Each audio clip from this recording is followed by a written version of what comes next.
Vamos a hablar estamos haciendo esta revisión esta tarde del estado actual y, como saben, la válvula de CoreValve todavía no tiene estudios randomizados, por lo que debemos tener la información que estamos recibiendo a través de los registros con todas las limitaciones que, como saben, ello tienen.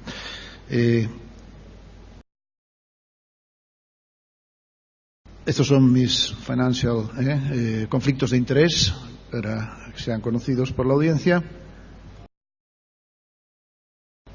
Y entonces, se ha puesto aquí, y algunos temas ya se han tocado, pero iré muy rápidamente, pero sí que, lo decía yo esta mañana, estamos asistiendo a esto. La mitad de las válvulas biológicas implantadas en Europa ya se han puesto por vía percutánea. O sea que estamos asistiendo a un momento tremendo que tenemos que... Nosotros vamos a referir a la válvula de CoreValve, que no vamos a entrar, y lo que sí vamos a ver. La válvula, voy a llevar la presentación de una forma, es decir, la tasa de éxito, es decir, implantar la válvula en el paciente en el cual nosotros pensamos, colocarla en el sitio adecuado, sin complicaciones graves y sin muerte, como ven ustedes, es muy constante el resultado que se consigue a lo largo de todos los registros. Ahí ven de muchos países, es una diapositiva muy conocida que llega a ser del orden del superior al 90 y pico %.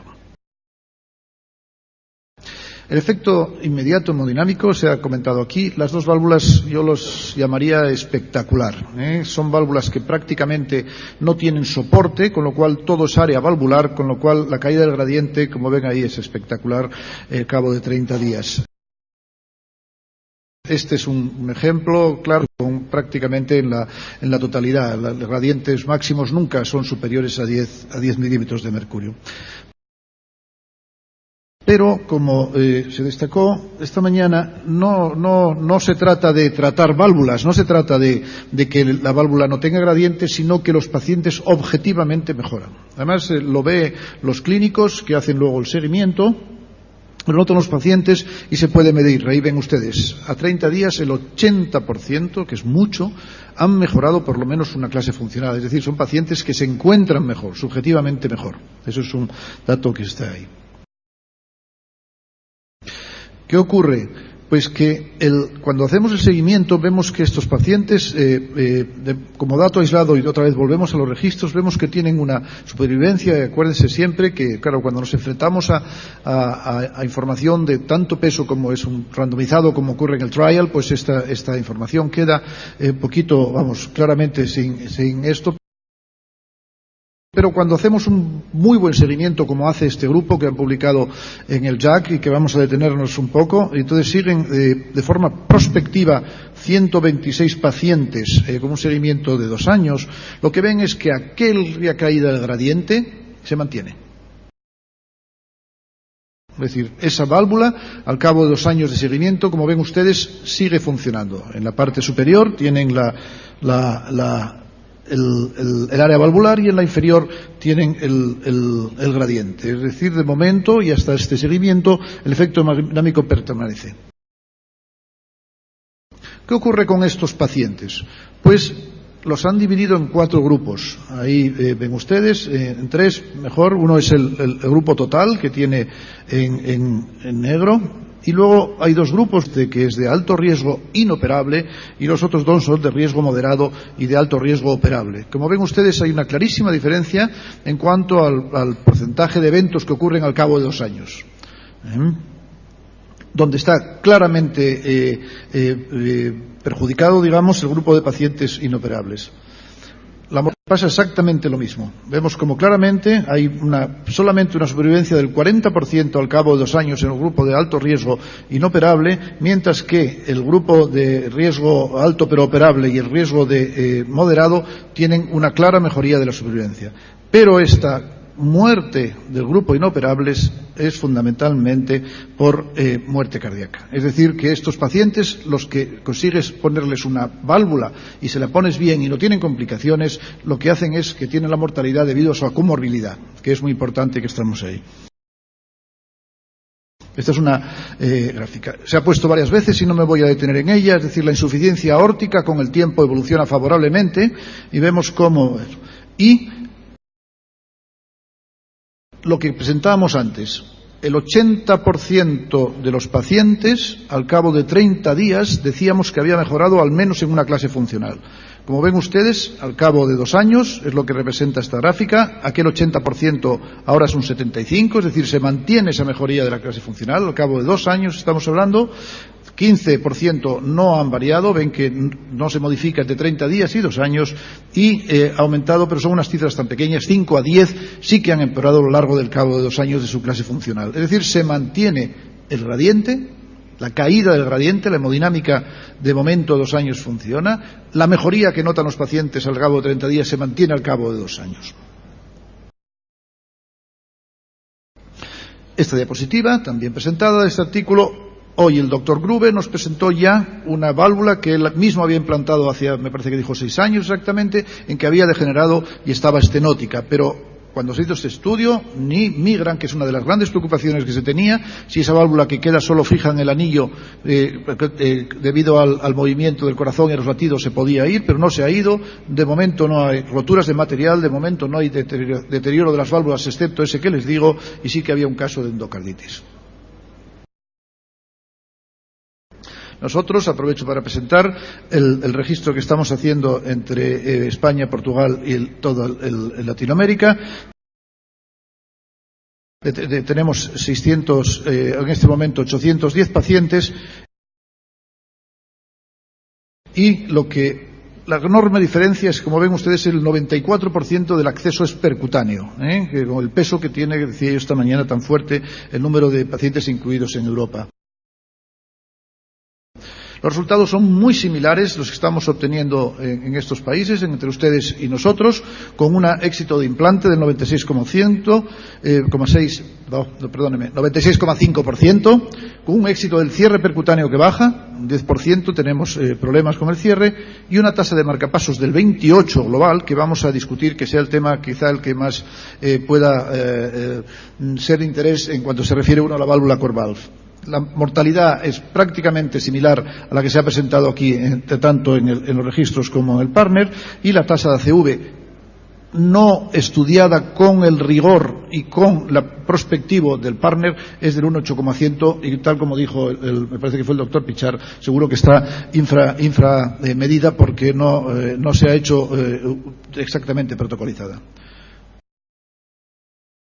En un 4%, se ha tenido que poner una segunda válvula porque la primera no obtenía el resultado hemodinámico que se buscaba, y la causa fundamental, por no decir el 100%, es por insuficiencia aórtica residual. Eso, y que la válvula migró y que queda fuera de la posición aórtica. Un 11% de complicaciones vasculares, lo comentaba el doctor Pichar, como en su hospital de hecho habían abandonado, y está muy relacionado con la curva de aprendizaje del abordaje percutáneo y del Prostar. Un 4% de hemorragias y una insuficiencia aórtica de más de 3 de grado moderado en el 3% de los casos, que sabemos que tiene una relación muy directa con la mortalidad. Complicaciones, vamos a analizar 3. La mortalidad, ven ustedes que oscila, pero hemos dicho que está en un 7,4% global. Y lo que sí es importante es, miren ustedes, la curva de mortalidad es peculiar. No es una curva progresiva, sino que hay un acusado, la gente tiene una alta tasa de mortalidad en el momento del procedimiento, y luego al cabo de 30 días ven que prácticamente la tasa es plana. ¿Por qué? Porque la causa de la muerte es distinta. Ven ustedes como en el primer momento son complicaciones del procedimiento. Hay un fallo agudo, hay taponamiento cardíaco, hay un infarto de miocardio, hay stroke y hay hemorragia. Luego, durante la fase hospitalaria, los 30 días, son, digamos, complicaciones relacionadas con la comorbilidad de esos pacientes y el procedimiento, las dos juntos, fallo renal, fallo respiratorio, infección, fallo cardíaco y arritmia. Y luego, los pacientes que superan esa fase ya no tienen muertes cardíacas, digamos, perdón por decirlo así, que la muerte cardíaca baja muchísimo, y lo que mueren es por sus comorbilidades y por su historia natural. Y eso explica esa curva de mortalidad. Por eso, dijo esta mañana, a la hora de elegir pacientes, cambiarles la válvula aórtica no va a hacer que un paciente que esté muy grave con otras enfermedades vaya a sanar. Y eso tenemos que tener mucho cuidado porque existe esa tentación, siempre existe, de cambiarles la válvula aórtica pensando que vamos a hacer así. La tasa, no me voy a detener. Y sí me voy a detener un poquito en este tema que yo creo que es de los que más interés despierta. Es decir, la tasa de marcapasos. ¿Qué ocurre? Lo primero de todo, que la tasa es tremendamente variable. Ven ustedes que andamos desde un 42% en Alemania hasta un 23% en Bélgica y un 18,5% en Italia. 18,5% por Italia. Algo no está bien aquí, no puede ser. La razón es que poner o no poner un marcapasos no es un endpoint que se pueda valorar, porque no es objetivo, es decir, depende de tantos factores poner o no poner un marcapasos. Hay centros que sencillamente porque han tenido una muerte súbita en el seguimiento hacen una sobreindicación de poner marcapasos. Fíjense ustedes, no solo ya entre países, si nos vamos a centros dentro de Italia, miren ustedes que el Milano San Raffaele tiene 3,7 y Brescia, el Hospital Civil, tiene un 36,2%. Es decir, esto no puede obedecer a algún criterio riguroso. Entonces vuelvo a decir lo mismo, es decir, poner o no poner un marcapasos, hay tanta la variabilidad, es un endpoint tan blando, como se dice, ¿verdad? Perdón por la expresión, que no vale. Entonces, ¿qué factores se piensa que están relacionados? La profundidad del implante. ¿Qué es lo que diferencia a Edwards de CoreValve? Pues lo que penetra en el ventrículo izquierdo fundamentalmente, aparte luego lo que sobresale por la aorta, pero lo que tiene aquí importancia es esto. El tamaño del balón, se ha comentado, los pacientes relacionados anatómicos y luego, como hemos visto, una variabilidad tremenda. Incluso, ¿quién financia ese marcapasos? Pero comento porque es muy expresivo. Si la financiación es pública, si el Estado paga el marcapasos, la tasa sube mucho. Si la financiación es privada y el paciente tiene que pagar el marcapasos, la indicación baja muchísimo. O sea que algo como esto no puede ser. Nosotros lo que hicimos fue, nos publicamos en el Circulation Intervention, fue tratando de saber qué es lo que pasaba. Pusimos un catéter de His en el nódulo de His durante todo el procedimiento, antes incluso de iniciar la punción de la arteria femoral, y recogimos todos los latidos que ocurrieron hasta que se daba por terminado el procedimiento. Entre otras muchas variables, como ven ahí, tratamos de identificar exactamente la profundidad de la válvula ya con algo objetivo, como es un catéter colocado en el haz de His. Lo que encontramos fue lo siguiente, es que hubo en el electrocardiograma, vemos cómo en azul tenemos antes del procedimiento basal y en rojo tenemos post. Vemos cómo hubo una desviación del eje claramente hacia la izquierda, cómo aumentó la duración del QRS y cómo se alargó el PR en el procedimiento. Desde el punto de vista, eso es del electrocardiograma de superficie que todos podemos hacer. Desde el punto de vista electrofisiológico, encontramos que había una prolongación del AH, es decir, entre la aurícula y el GIS, y luego una muy significativa es gisiana e infragisiana. Y lo que más nos llamó la atención fue que en todos los pacientes había algún tipo de alteración. El mecanismo por el cual nosotros pensamos, no encontramos ningún predictor de lesión, de aparición de nuevas alteraciones, excepto de procedimiento, que es la colocación profunda. El doctor Roberto Battellini, del Hospital Italiano de Buenos Aires, me dio esta diapositiva hace unos días, y en el cual hacían unas disecciones tratando de buscar el sistema de conducción. Y ven ustedes aquí cómo la rama izquierda de las de His, fíjense ustedes la relación que tiene con el seno coronario derecho. Y luego está la variabilidad anatómica. Él hacía un símil que me encantó, que es un jinete montado en un caballo. El jinete puede estar muy ladeado a la izquierda, con lo cual está muy expuesto todo su sistema de conducción, o puede estar ladeado a la derecha, con lo cual no está expuesto.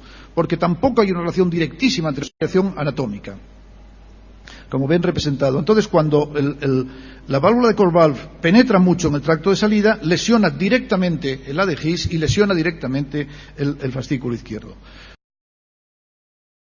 Nuestras conclusiones fue que origina trastornos permanentes o transitorios en todos los pacientes.